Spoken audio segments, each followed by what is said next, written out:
మరి ఇది intermediate first ఇయర్లో జీవావరణం అనేటువంటి ఒక చాప్టర్లో ఉంది. ఏంటన్నది జీవావరణం. సింపుల్గా చెప్పాలంటే బయోలాజికల్ ఎన్విరాన్మెంట్ అనేటువంటి టాపిక్లో ఉంది.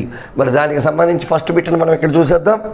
ప్రకృతి అనుకూలనాలను ఎన్విరాన్మెంటల్ అడాప్టేషన్స్కి సంబంధించి సరికాని జత రాంగ్ వన్ని పిక్ చేయమంటున్నాడు. చూద్దాం. ధ్రువపు ఎలుగుబంటి, మందమైన బొచ్చు.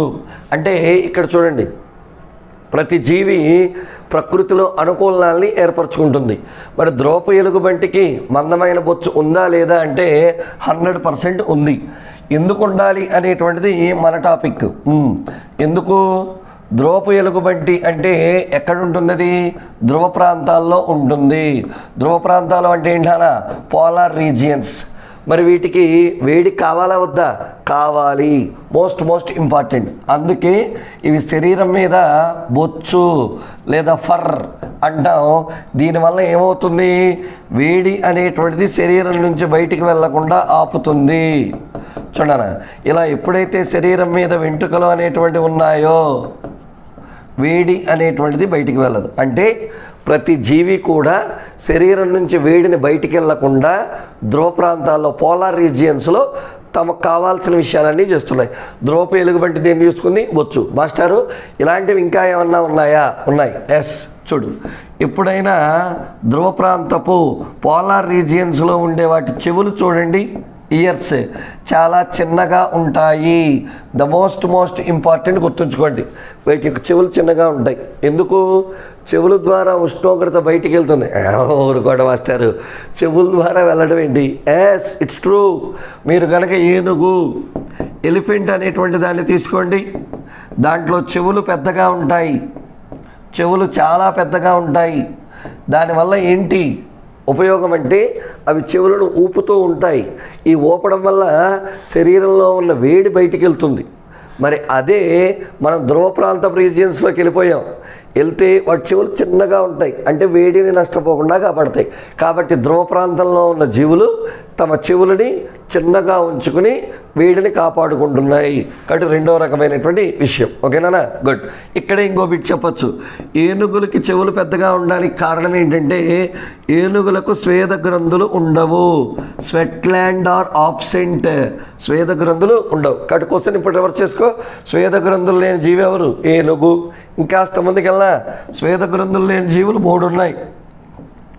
ఒకటి ఏనుగు. ఏం చేసింది?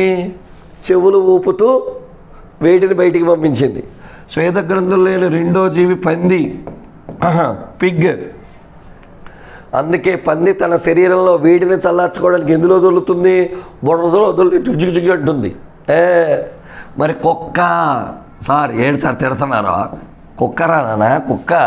మరి ఆ కుక్కలో కూడా మనకి శ్వేత గ్రంథులు లేవు. అందుకే నాలుకని బయటికి పెట్టి అని వేడిని బయటికి పంపిస్తుంది. ఇక్కడ 2 బిట్లు.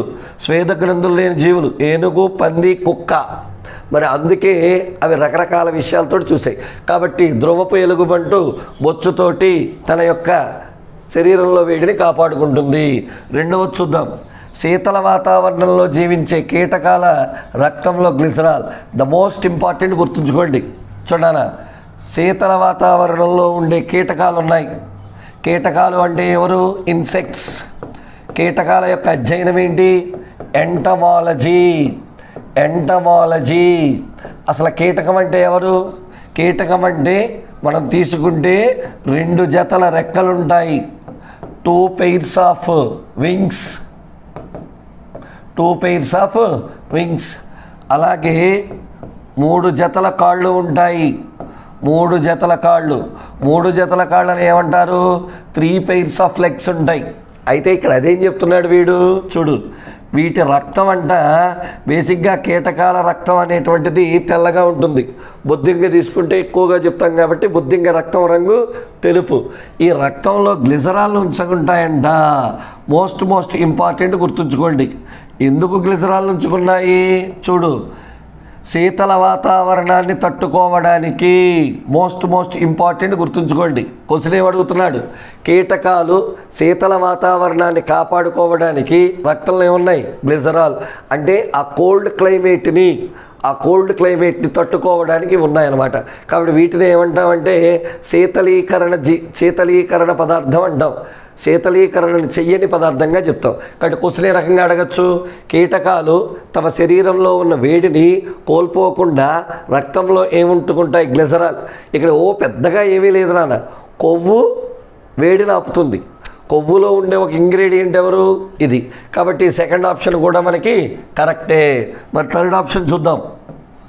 వాతావరణంలో ఉష్ణోగ్రత తగ్గడం అంటే చలి, తొండలు బొరియల్లోకి వెళ్ళడం రాంగ్. ఇక్కడే కాస్త మనం వాడాలి.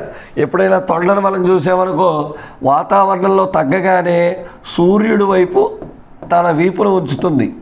సూర్యుడి వైపు అప్పుడు ఆ సూర్యకాంతి వీపు మీద పడి, అంటే ఈ వెనకాల ఉండేటువంటి డార్సల్ సైడ్ పడి, ఈ వీపు మీద బ్యాక్ సైడ్ పడి హీట్గా వెచ్చగా ఉంటుంది. చలికాలం ఏం చేస్తారో నాన్న, ఎండ దగ్గరికి వెళ్ళి ఇలా అనుకుంటాం, లేదా ఇలా పెట్టి కూర్చుంటాం. సేమ్ అంతే. వాతావరణంలో ఉష్ణోగ్రత తగ్గితే తొండలు బొరియల్లోకి వెళ్ళవు. బొరియల్లోకి ఎప్పుడు వెళ్తాయి? బయట వేడి ఎక్కువైపోతే చల్లదనానికి వెళ్తాయి. ఓకేనా? కాబట్టి రాంగ్ అనేది. కింద దానికి సంబంధించిందే ఇచ్చాడు చూడు.